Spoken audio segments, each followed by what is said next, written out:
বিসমিল্লাহির রহমানির রহিম। আজকে আপনাদের লেগে উদ্দেশ্য করলা ভাজি আলু দিয়া। করলা ভাজিটা শুকনো মরিচ দিয়ে করবো। আর এই করলাটা আরো 1 মাস আগের ফ্রিজে রাখছিলাম। আপনাকে পরবর্তীতে যখন ফ্রিজে আমি রাখবো একটা তখন দেখাই দিব।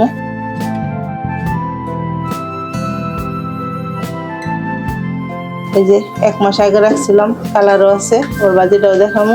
যেমন কালার এমনই থাকবে, আর অত তিতাও লাগে না। আমি বাজারে গেলে যখন বেশি আনি তখন সব জিনিস এভাবে রেখে দিই। আমি শুকনো মরিচ দিয়ে এমনি কাঁচা পেঁয়াজ ভাজিতে দিব,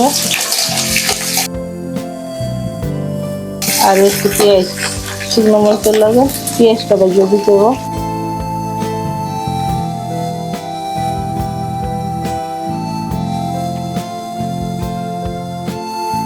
পেঁয়াজটা ভাজা হইলে দিয়ে দিতে হবে করলাটা। ভাজা হয়ে গেছে।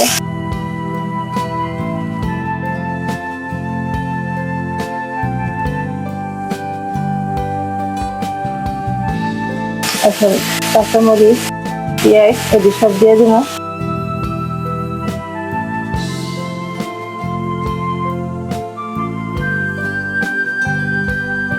পরিমাণ মতো লবণ,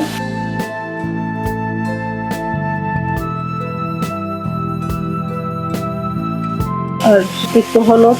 সবাই হলুদ খায় না ভাজিতে, আমি আবার না দিলে কালারটা ভালো লাগে না।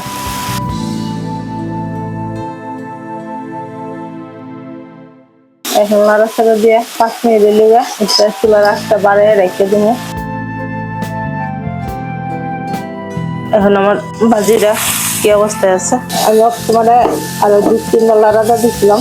পুরো রান্নার ভিডিও দিলে 20 মিনিট তার আরো পক্ষে দেখা সম্ভব না। আর 5 মিনিট নাড়াচাড়া দিয়ে তারপরে নামাই এলাম। এখন আমার ভাজিটা পুরো হয়ে গেছে। ভাজিটা রেডি। আর ফ্রিজে যেহেতু আসলো কিন্তু কালারটা কেমনই আছে, হলুদ দেওয়ার কারণে কালারটা বোঝা যেতেছে না। এই যে আমার ভাজিটা হয়ে গেছে। আপনারা বাসায় একবার ট্রাই করবেন, আর সবাই দয়া করে চ্যানেলটাকে সাবস্ক্রাইব লাইক শেয়ার করে দিবেন। বলতে রইল ক্ষমা দৃষ্টিতে দেখবেন। আসসালামু আলাইকুম।